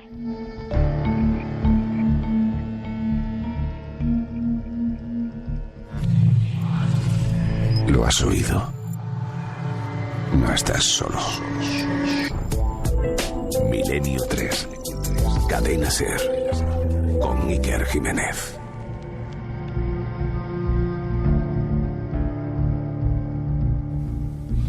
3:20. Carmen, qué fuerza, ¿no? Esa imagen, ¿no? Una mochila quemada, todo quemado, y dentro los dibujos de una niña de muy pocos años sobre muerte, asesinatos, sangre. Caramba, es que, claro, luego hay muchos amigos que dicen, tomamos ideas para guiones y nos alegramos de ello, pero es que pones eso al inicio de una película y dices, caramba, vaya inicio, ¿no? Sí, lo que pasa es que puede darnos a pensar dos cosas, o bien que la niña inconscientemente provoca esos fuegos, no sabemos cómo, o bien que quiere llamar la atención, porque nos hemos encontrado con casos de supuestos poltergeist, de casas con ruidos, en las que al final eran niñas que de determinada forma querían llamar la atención de sus padres. Pudieran ser las dos cosas. Lo que sí pasa es que los bomberos no se explican cómo se han provocado esos fuegos, porque una niña no tiene una capacidad mental para ver de qué forma lo puede hacer sin que los bomberos se enteren. Sería una cerilla, un mechero, prender algo. Entonces, en este caso nos encontramos ante algo raro. Habría que ver esos dibujos, no tendrían que ser estudiados por psicólogos, por psiquiatras, pero sí, es extraño. No es la primera vez que aparecen los fuegos espontáneos y niñas como protagonistas. Ocurrió en La Roya, en Almería, y ocurrió en otros muchos lugares. No, de hecho, además de lo que ha dicho Carmen, lo más inquietante es precisamente que los bomberos no encuentren la causa de los fuegos. Los bomberos están acostumbrados a la investigación, o sea, no solamente sus labores son de extinción de incendios, sino de investigación de incendios, tanto forestales como en domicilios, pues precisamente para detectar incendios provocados. buscan la fuente del incendio, buscan patrones que puedan indicar que ha sido un incendio provocado, etcétera, etcétera. Y el hecho de que estén desconcertados es inquietante. En la casuística de Poltergeist, una de las escuelas tradicionales de parapsicología sostiene que efectivamente puede ser una persona la que provoca el fenómeno. Y son raros, pero efectivamente se han dado casos en los que a la fenomenología poltergeist le acompañaba un fenómeno de piroquinesis, de lo que se cree que es fuego provocado por alguna capacidad mental del individuo no conocida hasta el momento. Desde luego, si la niña hacía esos dibujos es que algún tipo de perturbación mental tiene, lo cual también coincide con el patrón de estas personas a las que se les suele adjudicar el haber provocado un poltergeist. En cualquier caso, sin más datos, pues es difícil apuntar más, ¿no? Sí, hay una cosa que a mí me ha escamado, y es que en muchas de las informaciones que se dan es que la familia pide otra casa. Y muchas veces cuando las familias piden otra casa, porque ha habido, es que en muchas ocasiones ellos mismos estaban provocando los fenómenos para que les dieran una vivienda mejor, más digna. No es la primera vez que pasa, y en nuestro y país yo no también. Descartaría que se tratará también de eso. Sí. En España tenemos un puñado de casos donde, digamos, que los golpes, la situación supuestamente paranormal, encubría en realidad una necesidad imperiosa, ¿no?, de trasladarse a otro lugar por insalubridad o casas muy deficientes. Atentos a esta historia que viene ahora. Hemos ido viajando por todo el mundo con nuestros corresponsales. Lo que viene ahora es una de las cosas más raras que hemos escuchado, más trágicas y más tristes, ¿no? Pero también tiene su reflexión. Vamos a Estados Unidos, ¿os parece? Javier del Pino y la historia de una posible resurrección. He dicho bien. Escuchad. Un familiar de Magdalene Middleworth, una mujer de 90 años, llamó a la policía porque hacía meses que no sabía nada de ella. Vivía con una pareja extraña, un hombre vestido con ropa religiosa y una mujer que parecía entregada a él, y 2 hijos de 12 y 15 años. Cuando una agente de policía entró en esa casa, encontró el cadáver de la mujer sentado en el baño en descomposición avanzada. Este es el sheriff de Neceda, en Wisconsin. Los individuos acusados en este caso son muy religiosos. Él se denomina a sí mismo obispo. Dejaron el cuerpo allí porque él decía que si rezaban mucho, la mujer volvería a la vida.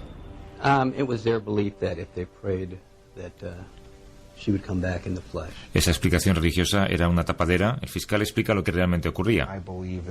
Creo que se trata de una secta en la que el líder trabajaba en un fraude con el objetivo único de conseguir dinero.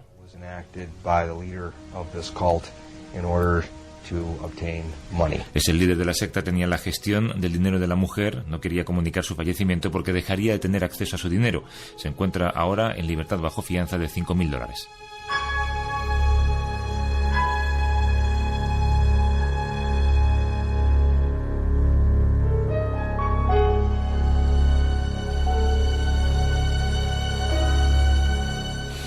Vaya historia.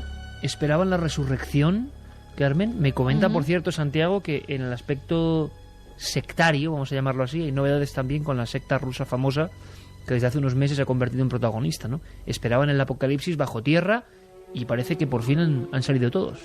Sí, además han salido, me ha venido a la mente la noticia precisamente por esta historia, porque tenían 2 cadáveres dentro de muerte de 2 mujeres. De 2 mujeres por muerte natural, es decir, no ha habido nada, pero el olor de la putrefacción bajo tierra, la insalubridad, hacían que temiesen ya por su salud, y han salido. Sí, pero muerte natural por ayuno, muchos de ellos. Caramba. O sea que no es tan natural. Cuando se trata de un agujero, de una secta que los han introducido allí en la espera, esperando el fin del mundo, que quedan 9 personas que al final han decidido salir porque no aguantaban ya el olor de sus semejantes en descomposición, y que habían muerto por no tener la comida suficiente o porque el líder de esa secta les hizo ayunar durante varios días, pues... Sí, muy natural no es. De todas formas, hay una cosa en ese asunto en concreto que siempre me ha llamado mucho la atención, y es: ¿por qué 6 meses antes del fin del mundo te encierras en un agujero? Es decir, ¿por qué no un día antes o una semana antes? Me parece muy bien eso, me parece genial. No, ya te digo que es un absurdo, que toda la historia en sí es absurda, pero siempre, desde que empezamos a hablar de esta historia me llamó mucho la atención. Fijaos una cosa que veníamos, ayer dedicamos un programa al otro Nueva York, que además tuvo una enorme acogida, ¿no? Y por internet igual... porque el tema de las Torres Gemelas y de cosas de Nueva York están en todas las mentes, ¿no? Lo hemos visto 1000 veces. Esa ciudad cosmopolita, ciudad que contrasta con esta otra América un poco profunda, ¿no? Esa América donde de repente una especie de padre de cierta iglesia recomienda que, bueno, pues que se emparede prácticamente en vida a una persona y que con rezos va a resucitar. Pero no estamos tan lejos de cosas tan absurdas. Y me explico, y me gustaría a ver qué comentáis, porque esto entra dentro casi del territorio de lo que parecían leyendas urbanas, juegos de juventud, juegos un poco macabros. Os va a sonar a todos, ¿no? Porque contiene algo que es propio de la infancia, ese de los años 70, donde la gente hacía juegos como de asfixia, se recuerdan, qué gracia, ¿no? Esos Quedarte juegos sin aire. se han hecho siempre, no solo en los años Bueno, 70, pues ahora lo comentamos. Nuestros compañeros de 4, recogía la crónica Carlos Largo, nuestros compañeros de 4, porque no se ha dado mucha información al respecto. Si tenéis más datos, o buscamos más datos de inmediato, Carmen, los podemos dar, nos lo podéis comunicar, porque tampoco sabemos el estado concreto ahora de la salud de este niño. Pero fijaos qué historia, porque son esos juegos mortales que no sé por qué demonios se practican y que muchas veces son auténticas barbaridades que desde niños la gente hace. Escuchad atentamente. Nadie ha confirmado aún las circunstancias en las que el niño apareció con síntomas de asfixia en el lavabo del centro, pero no se descarta que sea el resultado de una peligrosa práctica conocida como el juego de la toalla. Consiste en apretar la toalla alrededor del cuello y ver quién aguanta más tiempo sin respirar, con el riesgo de pérdida de conciencia. Esta mañana los padres de los alumnos no sabían nada, aunque el juego en sí, algunos incluso lo habían practicado. Es un juego que hasta yo lo he hecho cuando era pequeña, que es de hace tiempo. ¿En qué consiste? En cogerte del cuello, presionarte las venas estas hasta que el cerebro se queda sin oxígeno y te desmayas. El niño sigue ingresado en la unidad de vigilancia intensiva del Hospital del Vallebrón, en estado grave, aunque evoluciona bien. El Departamento de Educación sigue el caso, haciendo un seguimiento de la familia y en contacto con la escuela. ¿Última hora, Carmen? Pues la última hora es que el niño parece que está mejor, ha salido de la UCI, ya respira sin ningún instrumento ajeno a sus propios pulmones y la verdad que parece que se está recuperando, dice que está consciente y orientado. Pero vamos a ver, ¿alguien me explica esto, Luis? Vamos a ver. Sí, tenía que ser yo, además, porque lo he hecho varias veces. Yo también. Sí. Yo también lo he hecho. No, pero es que es universal, ahora te cuento. Aparte que Luis... Y Noel también, es que era muy normal. Sí, claro. De tú, verdad Carlos, que a sí. que no, yo tampoco. Tú y yo somos formales y no. ¿Sabes? Pero vamos a ver, Santiago, espera un momento. Es que tenemos aquí, no me acordaba, cuando hicimos el programa de leyendas urbanas, teníamos el hombre que lo había probado todo y que le había sucedido todo, ¿no? Y que se creía ¿verdad? que era Luis. Correcto. Así que, si me permite, Santi, Luis, Pues sí, ¿qué es pero eso? pues eso es muy fácil. Lo que pasa es que yo no sé si Tú es eres bueno a lo periodista y mejor. testigo, eso No es es muy bueno. claro, como siempre, ¿no? Lo que no sé si es bueno dar demasiados datos de cómo se hace, no va a ser que la gente se ponga No, ahí a no das practicarlo. datos, pero no me refiero a... Pero, ¿por qué se hace esta tontería? Pues Es otra porque palabra, de ¿no? repente el cerebro se queda sin sangre. O sea, lo que sucede es que hay una especie como, no sé si decir, hipoxia o algo Claro, así. hipoxia, pero vamos a ver, pero... Por la pero- presión de la carótida. pero ¿qué sentido tiene? Es que Pues no lo fíjate, entiendo. es que tienes de repente fíjate, cuando ves una pantalla de televisión que se queda en blanco, así tu conciencia de repente se quiebra. ¿Pero por qué los Y te niños tiras juegan a durante eso? 5 segundos, pues no lo sé, pero Esa es chicos, la los, pregunta. Pues se los- decían muchas los adultos cosas, juegan o que a- podías revivir cuestiones de la infancia, por ejemplo, o que podías entrar en un estado... Había leyendas sobre que veías tu Claro, vida. claro. Por Pero- eso se hace, y por eso se hace en la adolescencia, y se ha hecho 1000 veces. Y yo Qué me recuerdo interesantes. haciéndolo Nosotros en lo Guardamal de hacíamos. Segura, donde vivía, en el portal de mi casa, con muchas también te has compañeras. hecho la hipoxia? Sí. Pero, Jolín, pero estoy es que rodeado, o es sea, universal, no te pido creas que la pasa en baja. España. Pido la baja de Iker, Milenio ¿Es 3. verdad? Ayer hablábamos ¿Qué de la- equipo tenemos? Lo raro Carlos? es que no lo Vámonos de hayas aquí tú y hecho yo. tú. No, yo no. Oye, si Yo no- quieres lo Iker. podemos hacer en un momento. Ayer hablábamos del apagón de Nueva York. No, es no, que no, en no Estados Unidos... frivolicemos, pero vamos, que en fin... Te cuento. Ayer hablábamos del apagón de Nueva York. Yo ¿Tú te sabes cómo enseño. se llama ese juego en Estados Unidos? El Blackout Game.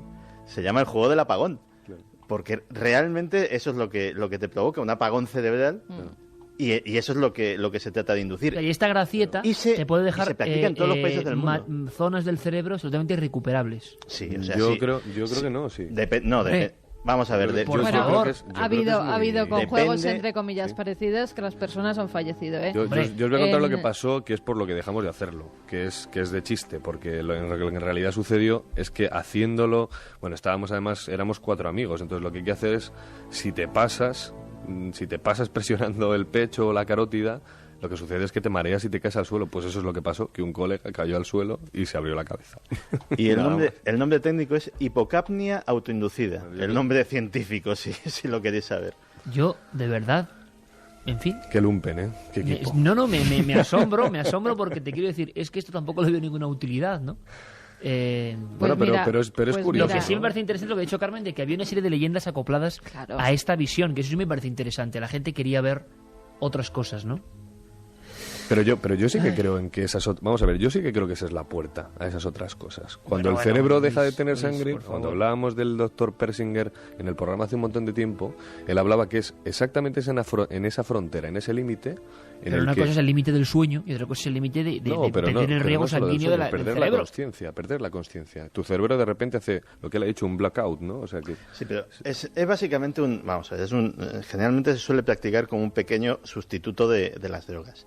La hipoxia provoca varias cosas, puede llegar a provocar. Es otro factor importante, claro. Gente que quiere colocarse, entre comillas, con este jueguecito. Sí, o sea, provoca vértigo. Un niño de 9 años no creo que se quiera colocar, como ha pasado en este caso. Bueno, es como cuando te decían que este se ha hecho el juego, pero yo he comido pegamento y medio en el colegio. No sigamos, porque entonces en fin, yo que quería derivar esto hacia una cosa... O la tiza, ¿no? Que también era otro... O sea, en el fondo... las leyendas urbanas que se van pasando, ¿no?, de generación en generación, y la curiosidad de la gente muy pequeña, ¿no? Pero que puede acarrear juegos mortales, ¿no? Definitivamente. A ver qué opina la gente. Tenemos apenas 5 minutillos, pero me gustaría mucho, porque ha habido mucho contenido esta noche, que opinen nuestros amigos del 7640. Pues mira, nos dicen, yo tampoco lo entiendo, Iker, es un juego sin sentido, es alarmante, yo nunca he jugado a eso. Marisa desde Bilbao. Yo lo hacía en mi época de instituto, pero tras hacer 5 sentadas y apretando con las manos. Luego hay muchísimos mensajes que siguen hablando de los ovnis. Raúl desde Madrid nos dice, pienso que los gobiernos han tenido miedo a la histeria colectiva. Recordad el episodio de radio de Orson Welles, la que se lió en USA. ¿Sí? Saludos. ¿Y si nosotros fuéramos descendientes de los extraterrestres? ¿No lo cuentan así los frescos de Tassili? Se preguntaba Rafa de Valladolid. Bueno, los frescos de Tassili no cuentan tanto, o por lo menos esa interpretación es muy sui generis, pero sí que hay muchas culturas y muchos investigadores que piensan que somos eso, producto de los dioses que un día bajaron del cielo, ¿no? También nos dicen, Carmen, qué gracia me haces, parece que no soportas a Jung. Soy Chus de Salamanca, saludos a todos por el programa, genial. Lo soporto, me parece además genial, de Salamanca, pero cuando están continuamente... aquí los muchachos del programa hablándote semana tras semana de Jung y sus teorías, pues acabas un poco harto. Bueno, la cogeremos con otro pensador el año que viene. Claro que sí. Sí, porque Freud, siempre os da por uno. Lo de las Bárdenas reales está desclasificado. Atentos. Sí. Ahora voy de Tudela a Egea y las voy a cruzar. Nos lo decía Rafa desde Tudela. Bárdenas reales 2 de enero del año 75 y 5 de enero del 75, desclasificados en el año 94. Si quiere más datos, y ahí están los casos con las declaraciones de los testigos. El más clásico es que aquello tenía forma de media luna y el tamaño de un camión, ¿no? Antes de que se me olvide, Iker, porque recibíamos una carta a nuestro correo de una protectora de animales de Burgos que nos decía, por favor, si podíamos ayudarla, porque no tienen apenas materiales con los que ayudar a esos animales. Cada vez tienen más perros y más gatos que abandona la gente. Dice que incluso les quieren cambiar a un sitio mucho peor, que tienen que sacrificar a muchos cachorros, que están desesperados. Nos lo ponía además bien grande y remarcado. Yo voy a dar la web, protectoraburgos.es, con las 3 W delante. Por favor, que les ayuden, porque de verdad que están en una situación bastante mala. A toda la gente del norte de España, ¿verdad, Santi? ¿Verdad, Luis? Hombre, que no permitan, imaginaos ahora aquí tan agradables todos en la tertulia, pero que hay muchos cachorros que están a punto de ser sacrificados porque no pueden tenerlos. Me parece una barbaridad, ¿no? Y sobre todo, Iker, que esto creo que es aún más importante si cabe, es que la gente, de verdad, yo como experiencia personal, tengo un perro desde hace 6 meses y es una experiencia maravillosa. ¿Te imaginas ser un cachorro que tienen que sacrificarlo? Pues no, y además recordáis que fue en un programa como este, compañeros, en el que dije, yo me quedo con el perro. Exacto. Nosotros llamamos, no nos quedamos con el perro porque ya se lo habían llevado, pero al final dije, bueno, ya mirad, que he tomado... hay también otra perra, Nola, que es la única que se ha salvado de que unos indeseables tiraran a toda la camada por un barranco y los mataran. ¿Eso dónde, en Burgos? No, eso ha sido en la Alpujarra Granadina. ¿Que querían tirar a toda una camada? No, que los tiraron. Los tiraron y los asesinaron. A toda una camada de perros con unas cuantas semanas de vida, los tiraron por un barranco, los asesinaron hasta que se ahogaron y solo sobrevivió durante toda una noche, que se oían sus lamentos, y por eso un matrimonio alemán pudo rescatarla, una perrita que se llama Nola, que lo busquen en internet, en noticias, y van a tener las vías de contacto, los teléfonos incluso de esa gente, por si quieren adoptar a esa perrita. Por favor, pues sería un orgullo que alguien milenario, ¿no?, se hiciese cargo de esa Nola, a la que vivamos con gente. Claro, hay asesinos, ¿no?, de niños también, ¿no?, y asesinos y gente que de verdad es que merece toda la maldición, al menos es lo que yo pienso. Es que tenemos gente que cambiar... tira cachorros por un barranco, ¿no? Es decir, ¿qué mente lleva alguien ahí dentro de la cabeza, ¿no? Tenemos que cambiar un poquito la conciencia, ¿no?, sobre los animales y aprender a respetarlos, porque quizá cuando alguien hace eso es porque ni siquiera se respeta a sí mismo. Bueno, quizá desde se luego, odia. Luis, y no puedo respetar a la gente que se cruza con la calle, claro. Sí.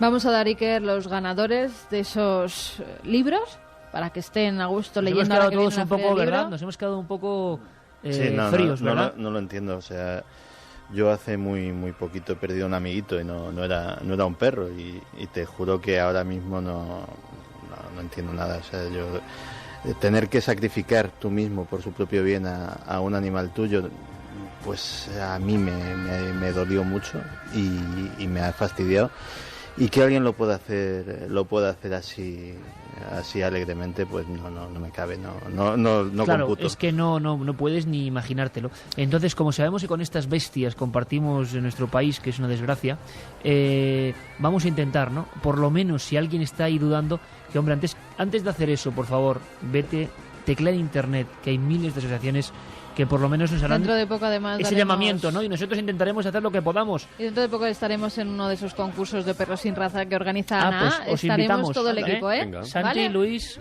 Noel, Carlos, os Que invitamos. hay que ayudar a esos perrillos. Vamos con los mensajes ganadores. Buenas noches, amigos. Yo escucho 3 programas diarios de Milenio en Internet. Soy restauradora de pintura antigua. Pues además de escucharnos, Como mi madre. vas a leer.